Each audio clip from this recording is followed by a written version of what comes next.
अपने पास जो चीज है ना वो दुनिया में किधर भी नहीं मिलती है, सिर्फ अपने इलाके के जंगल में मिलती है। और ऐसी क्वालिटी और किधर भी नहीं है। तो जब माल अपने पास है तो हम उनके आगे भीख काहे को मांगे? अपन मुंह फाड़ के पैसा लेंगे। मार्केट में कंपटीशन बनाने का, फिर देखो अपना माल किधर किधर बिकता है।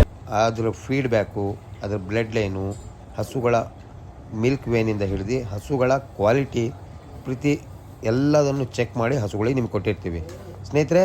ನಿಸರ್ಗ ಡೈರಿ ಫಾರ್ಮ್ ಇವತ್ತು ಯಾವ ಮಟ್ಟಕ್ಕೆ ಬೆಳೆದಿದೆ ಅಂದರೆ, ಒಂದು ಫಾರ್ಮಿಗೆ ಬೇಕಾಗಿರುವಂಥ ಒಳ್ಳೆ ಬ್ರೀಡ್ ಕ್ವಾಲಿಟಿ ಹಸುಗಳು ನಿಮಗೆ ಅವೈಲೇಬಲ್. ನೋಡಿ ಈ ಹಸು ಹೇಗಿದೆ ಅಂತ ನೋಡಿ, ನಿಮಗೆ ಕಣ್ಣಿಗೆ ಕಾಣ್ತಾ ಇದೆ.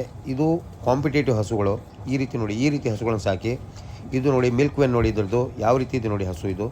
ಇದನ್ನು ನೋಡಿ ಆಲ್ಮೋಸ್ಟು ಪ್ರತಿಯೊಬ್ಬರಿಗೂ ನೋಡಿ ಈ ಹಸು ನೋಡಿ ಫಸ್ಟ್ ಲೆಕ್ಟೇಷನು 4 ಹಲ್ಲಲ್ಲಿದೆ ಇದು. ನೋಡಿ ಯಾವ ರೀತಿ ಕಾಣ್ತಾ ಇದೆ ಅದು.